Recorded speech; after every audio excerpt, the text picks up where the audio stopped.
नमस्कार दोस्तों, जिस मूवी की हम बात करने जा रहे हैं वो है मस्ती।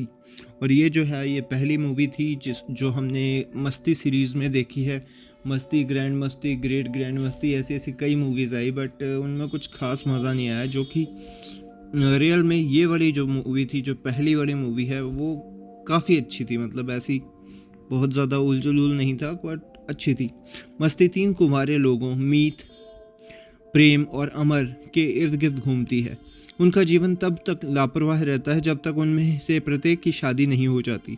अब वे कटु और असंतोषी पति बन चुके होते हैं। मीत की शादी आंचल से होती है, जो अपने पति को लेकर जुनूनी है। प्रेम गीता से शादी करता है, जो अत्यधिक धार्मिक है और इस कारण उनका यौन जीवन प्रभावित रहता है। उमर बिंदिया से शादी करता है, जो अपनी माँ जैसा आक्रामक और वर्कआउट की दीवानी है। तंग आकर तीनों पुरुष एक दिन एकत्रित होते हैं, अपने जीवन में मौज मस्ती और उत्साह को फिर से लाने की योजना बनाते हैं। उनकी नज़रें दूसरी लड़कियों पर टिकी होती हैं, लेकिन अंततः उन्हें एहसास होता है कि वे सभी एक ही लड़की के साथ घूम रहे हैं। वह तीनों को यह धमकी देकर ब्लैकमेल करती है कि अगर उन्होंने 10 लाख रुपए नहीं दिए तो उनकी पत्नियों के सामने सारा मामला उजागर कर देंगी।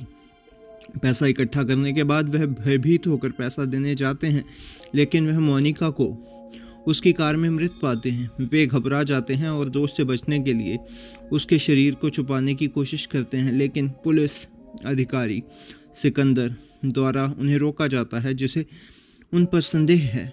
आगे की जांच के लिए तीनों मोनिका के घर जाते हैं। जब उन्हें पता चलता है कि सिकंदर उनके पीछे वहां आया है, तो वे मोनिका के बरामदे में छुप जाते हैं। अगली सुबह एक रहस्यमयी आदमी उन्हें ढूंढता है और बताता है कि उसने मोनिका की हत्या की है। अब वह अपराध को छुपाने के लिए फिरौती की मांग करता है। अपराध बोध से ग्रस्त पुरुष अपनी अपनी पत्नियों के पास जाकर माफिया मांगते हैं, क्योंकि उन्हें लगता है कि सच्चाई उजागर होनी ही है। अगले ही दिन हत्यारा उन लोगों का पीछा करता है, जिसके परिणाम स्वरूप गोलीबारी होती है। इनमें वे अनजाने में उस रहस्यमयी व्यक्ति को मार देते हैं। बाद में गिरफ्तार करके उन्हें जेल में डाल दिया जाता है।